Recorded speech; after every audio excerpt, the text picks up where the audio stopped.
А ты не выяснил, сколько часов печати здесь? Нет. Мы даже не выяснили, сколько это стоит. Мы можем это взвесить, но на самом деле выход офигенный. Да, друзья, мы открыли новую технологию в исправлении ошибок. В общем, вот это кондуктор для той самой знаменитой крышки, на защите прав которой вас так бомбануло в комментариях. Спасибо всем вам, ребят. Вас кто-нибудь бил, Роман? Нет, давайте не так. Вас кто-нибудь ругал? Да. Кто? Еще и врет в глаза нагло. Ладно, друзья, все это, конечно же, все шуточки. Мы все проблемы решаем достаточно легко, потому что, в принципе, производственный бизнес – это одна большая проблема. Поэтому косяк – это, как называется, Роман? Косяк – это неотъемлемая часть производственного процесса, правильно? Да. Да, а за сколько там лет косяков с Романом мы уже научились с ними справляться, да? И с эмоциональной точки зрения Да, в том числе. Это было так интересно, раньше такую писючку запарываешь, бегаешь, а тут колесо что, прорвало? Нет, Слушай, я сплю. а проще всего стали даваться косяки на миллионы, когда, ну, помнишь, да, когда на заводе пароли там, ну, Миллион там все-таки было. накапливалось, да. Короче, вот так вот Роман напечатал кондуктор. Сразу, чтобы можно было поставить деталь, она была ориентирована. Для этого у нас было две бабышки, правда, вторая почему-то отвалилась, но отверстие под резьбу, которое мы уже нарезали вручную, и также тут развернули посадки и тоже сделали резьбу, вернули штривеля роклока. И даже выставляться не получилось. пришлось. Выставляться не пришлось, да. Но пришлось в режиме, конечно, чуть понежнее. Здравствуйте, дорогие друзья. Вы простите, что мы не выходим, но мы все болеем по кругу. Паровозик устроили, вот так вот по кругу бегаем, болеем. И самая большая хрень от этих болезней – это апатия. Совершенно апатия, абсолютно ничего не хочется делать, творческих сил нет. Вот. И этим, конечно, эти вирусы все весьма сложны. Друзья, давно назревала одна тема, я наконец-то собрал мысли в кулачок и готов с вами поделиться, а именно вы часто спишете, почему мы там не хотим производить свой мотоцикл и в принципе вообще почему так сложно сделать российский мотоцикл и почему множество проектов, которые пытались взлететь на этой истории, так и не взлетели. Первый основной фактор, с которым сталкивается вся эта история, это компетенция. Это огромное количество профессионалов, работающих в разных направлениях. Здесь у нас с вами и дизайн, и снабжение, производство, финансы, маркетинг. И, короче, это огромное количество разных нюансов, в которых должны работать действительно лучшие из профессионалов. Так вот, если вы соберете, если вам повезет, и вы действительно соберете такую команду, которая будет отвечать всем характеристикам создания хорошего продукта, то стоимость такой команды будет просто несопоставимо количеству получаемой прибыли в итоге. То есть, в принципе, не гарантирован успех этого проекта, очень сильно не гарантирован, слишком много рисков. Так вот, представьте, что даже если проект стал успешным, и вы действительно в рамках какого-то рынка заняли какую-то нишу и продали достаточно много мотоциклов, это все равно очень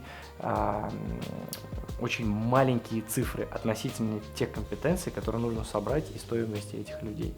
Так мало того, что помимо того, что ты собрал людей там в отдельных отраслях лучших, так тебе это еще все нужно и заменеджерить. То есть это реально очень мощный, крутой управленец должен быть, а желательно и не один, который вот всех этих людей, мыслящих в разные стороны, соберет и направит в единое русло, что вообще является по меркам там, России практически нереально. У нас просто нет людей с таким опытом, у нас нет таких кейсов, нет таких компаний, то есть это очень и очень тяжело.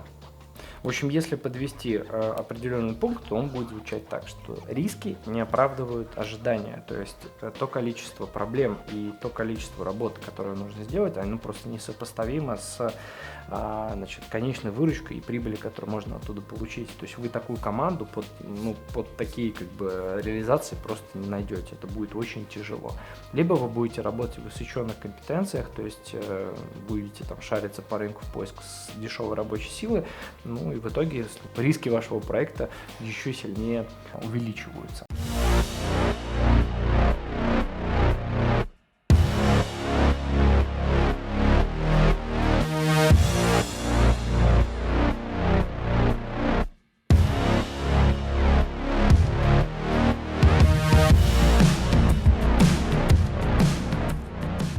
Так, друзья, многострадальный выхлоп на Триумф сварен практически, доделан. Помните, у нас состоял из множества фрезерованных сложных частей. Вот сейчас это все более-менее заварили, внутрянка все стоит. Осталось только потестить, посмотреть, что получилось по звуку. Но так предварительные тесты вроде показали, что звук ни хрена не убрали. И вся эта тюрьма была зря. Здесь вот надо будет еще тоже заварить, зашлифовать, все будет по красоте. В общем, друзья, помните, я вам рассказывал про черную краску, которая не черная. Так вот, вы даже не представляете уровень ее нечерности. Оказывается, есть 3 градации черного. Практически черный, вот уже чуть-чуть черный и черный. Вот мы купили практически чуть-чуть черный. В общем, это просто, вот не знаю, у меня это не укладывается в голове, но я уже живу с этим как с реальностью. То есть, если вы придете в порошковую покраску, самую обычную, любую, которая красит автомобильные диски, у них не черная краска, она серая. И они вам скажут, ну, нет у вас требованности на такую черную краску. Так вот, пришлось с Америки везти краску, реально, которая черная, она даже как-то Харли или что-то там называется. В общем, суть в том, что у нее даже есть две градации черного. То есть она есть черная, а есть прям вот супер черная, которая вот именно в глянец растекается, такой, как вот красят типа Харлеи. Вот. Ну и в итоге что, удалось эту историю победить, как бы мы вот взяли эту типа почти черную краску, то есть сейчас возьмем еще более черную краску. Вот. Но вот факт в том, что действительно вот производители, получается, автомобильных дисков, вернее, те, кто красит автомобильные диски, банально просто на этом экономят, потому что, да, действительно, эта краска чуть дороже, но и, в принципе, тебе не с чем ее сравнить, поэтому ты подходишь, ну, диски черные, а когда ты подставишь другую черную деталь, ты поймешь, что они серые. Вот. Ну, также пришлось вот как бы поорать немножко по поводу качества, ну, вроде в итоге мы чего-то более-менее стали плюс-минус добиваться. Но в любом случае оборудование заказали, будем эту историю локализировать, потому что, ну, я никогда не думал, что можно настолько упороться с порошковой покраской, но уже сколько? 3 месяца?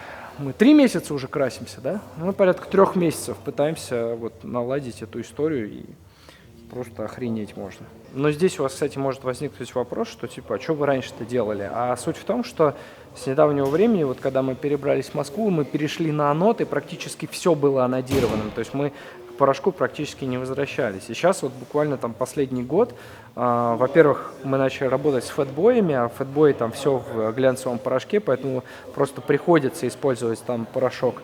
Вот. И как бы в основном тема вот как бы из-за вот этих фэтбоев, то, что надо их чернить. И поэтому мы вернулись к технологиям порошка и поняли, что оказывается то качество, к которому мы привыкли, его-то такого и нету. Но и действительно анод, как бы он дает очень крутой результат, и потом сложно переходить вот на порошковые покраски, потому что порошковая, она как бы, ну, немножечко грязновата, и чтобы она была чисто, чтобы это вот все выглядело как по-заводскому, нужно очень мощно упарываться с тем, как ты закрываешь детали. Вот. То есть вот это вот все макетирование, так скажем, оно здесь играет там просто максимальную роль. Вот. Поэтому сейчас это будем локализовывать и контролировать. То есть вот свой же сотрудник, понимаешь, то есть ты только с 10-го раза, да, все зная про это, понимаешь, вот пришлось объяснять и доказывать ему, как нужно это делать. Уж объяснить это в какой-то другой организации просто невозможно.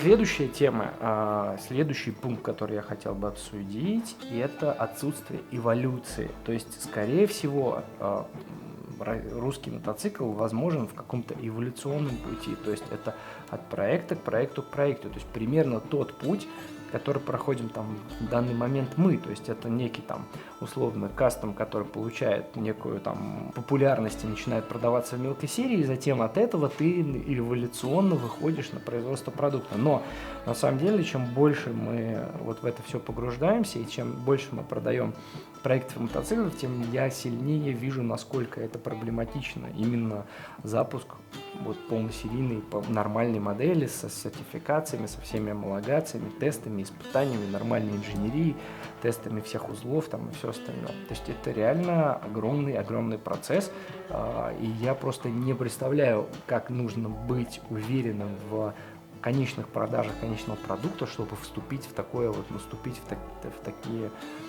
такое дерьмо, я хотел сказать. Ну и еще один из моментов, который я хотел сказать, конечно, мы с вами не обсуждаем производство двигателя здесь, вы все прекрасно себе даете отчет, что, в принципе, это очень сложно сейчас делать двигатель в России.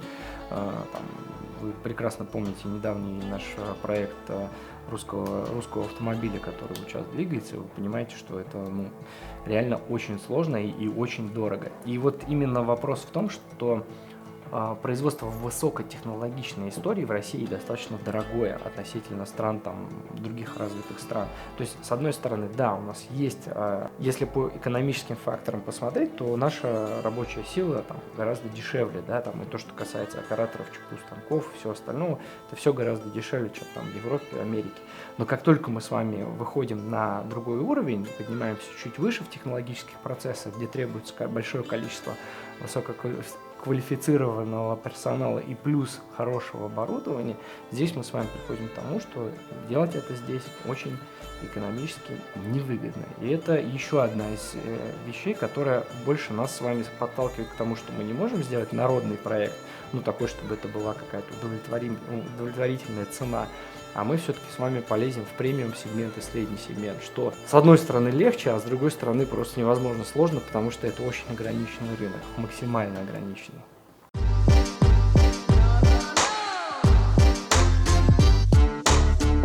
Маятнички, кстати, на Milwaukee 8 приехали с Анода, уже собираются, слесарятся, резьбы нарезаются и уже потихонечку ставятся. На один из мотиков у нас даже скоро колесики пойдут в обработку, так что у нас задача как раз это на 131 мотор, задача побыстрее его поставить на колеса, потому что его надо на стенд вести и настраивать, и там еще вопросы по 131 мотору, поэтому мы его побыстрее поставим на колеса и покатим на стенд. Я забыл, как он ходит. Видите, друзья, каждый болтик нежненько Константин своими ручками вот так прокатывает везде, чтобы все, да? Обязательно. С любовью. Упаковывает. Ты посмотри, смотри.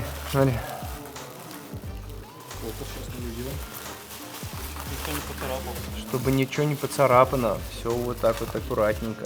Костя даже их домой забирает и спит с ними, чтобы ничего не произошло. Конечно, обязательно. В общем, смысл в том, что силовые болты, вы же знаете, они же черные, но они черные не потому, что на них покрытие нанесено, а потому что они каленые. И чтобы они не ржавели, потому что вы знаете, что черные болты, они ржавеют, мы их еще раз отдаем в черный цинк. И после того, как на них цинк наносят, они уже не ржавеют. Конечно, это жуткий геморрой, на это уходит очень много времени, но зато результат. Их надо сажать на синий герметик или на красный? Смотря куда. Смотря куда сажаешь. А вот сейчас бомбанет у всех свидетелей Иеговы, или кто там у нас, Suzuki Boulevard M109R. Короче, друзья, вы не поверите, но вот это вот подобие, точнее заготовочка для маятника на M109R под 300-е колесо. В общем, мы решили не колхозить, не делать стальной маятник, а сделать его сложносоставным из алюминия, из сварных частей. Так что это будет легко воспроизводимая история, и наконец-то можно будет наши колесики ставить на M109R в том числе. Но опять же, друзья, никаких обвесов и всего остального на Suzuki не будет. Я вам уже объяснял почему, потому что это достаточно неперспективная база для таких инвестиций. Но колесики сам бог кастомайзинга велел поставить, правильно? Ну а теперь несколько пунктов в защиту данной теории, почему реально сделать русский мотоцикл в России. Первый пункт – это, конечно же, большое количество инвесторов с деньгами, которые не так сложно им достались. Вы знаете, что в России страна возможностей, и здесь действительно сейчас у людей на руках достаточно много кэша, который куда-то нужно инвестировать. И это один из пунктов, то есть достаточно легко найти, так скажем, ангела, то есть инвестора-ангела, который впишется именно по идеологическим соображениям в данный продукт. Второй фактор, наверное, это, конечно же, рост рынка. Сейчас абсолютно весь моторынок растет. Вы знаете, что за 2021 год, опять же, на отложенном спросе, но все производители вышли там в нереальные продажи. И этот процесс в России также набирает обороты. И принципе, на этом хайпе можно прокатиться, потому что реально техники очень мало, реально дефицит, то есть хорошую технику вообще там как бы в очереди нужно стоять. Поэтому, да, есть возможность забрать вот частичку этого хайпа себе, поэтому, ну, опять же, вы понимаете, что на производство серийного мотоцикла нужно потратить там, ну, как минимум там, от 2 до 3 лет, да, до выхода в серию, поэтому здесь, опять же, все может очень сильно измениться, потому что сейчас конъюнктура такая, завтра другая. И третий фактор, это, я так назвал его, это комплекс неполноценности наш, потому что действительно вот эта вот история с нашим продуктом, она до сих пор работает, да, то есть стоит назвать это российским мотоциклом, значит, как-то более-менее правильно идеологически выстроить этот проект, и вы действительно на этом можете продаться. То есть продаться достаточно хорошо. Есть у нас вот этот комплекс, который нужно закрывать, гештальт, да, определенный, поэтому психологически это пока работает.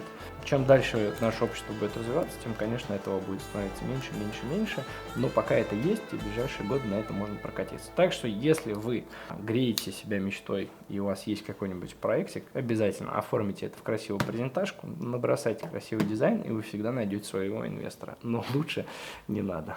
Вот видите, здесь у нас суппорт собирается как раз на там, один из маятников, и вот даже болтики, видишь, все теперь черный цинк, все дела, чтобы все это было очень-очень-очень красиво. А здесь у нас экспонат из Музея современного искусства под названием «Маятник X Дьяволя» под 300-е колесо. В принципе, я бы с ним вот так и жил. Он очень красивый. Когда Stage 3 уже? Никогда. Короче, да, здесь вот как раз вся комплектация жирная с кочергой не прикрученной. Вот эти вот все вещи надо еще прорабатывать. Это все не наше пока стоит, но у нас тоже все эти аксессуары будут, болты, все это просто пока вот, блин, невозможно все произвести сразу. Все меня постоянно спрашивают про подножки, про ручки, про это. Блин, ребят, всему свое время. Главное основные задачи решить, поэтому скоро все будет по красоте.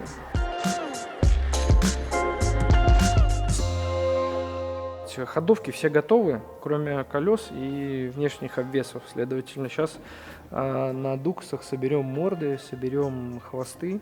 Вот, и все это будет стоять, ждать уже обвесов и колес. В принципе, вот и все. Точно так же, как и футбой.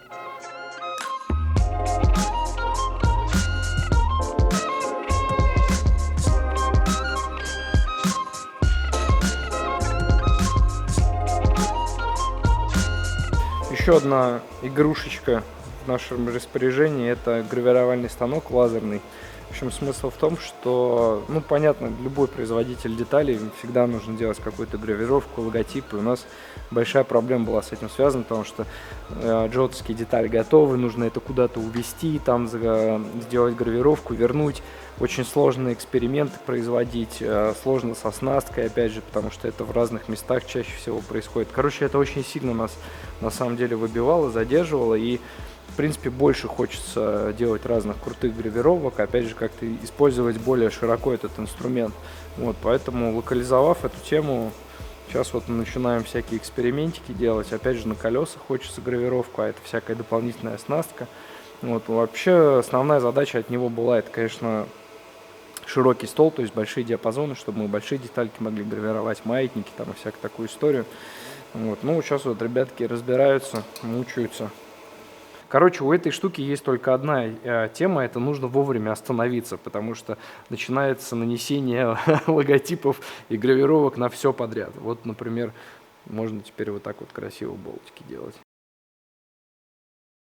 Ну и по доброй традиции ссылочка на оборудование, то есть на наш лазер, который мы приобрели, в описании, так что можете зайти ознакомиться. Безопасность превыше всего. За агент Смит. Это Робокоп. Агент Смит. Это Робокоп. Ну и из реальности, что происходит у нас сейчас в мастерской, мы разобрали FXDR уже на покрасочку и готовимся к чистовой сборке. Уже тушка намыта, все дела, ждем, значит, тонот и ждем... Цвет также выбран, ждем тело из покраски. По всему остальному пока похвастаться нечем. Опять же, тяжелый период, болезни, шмалезни, все очень вялотекущее, вот, поэтому...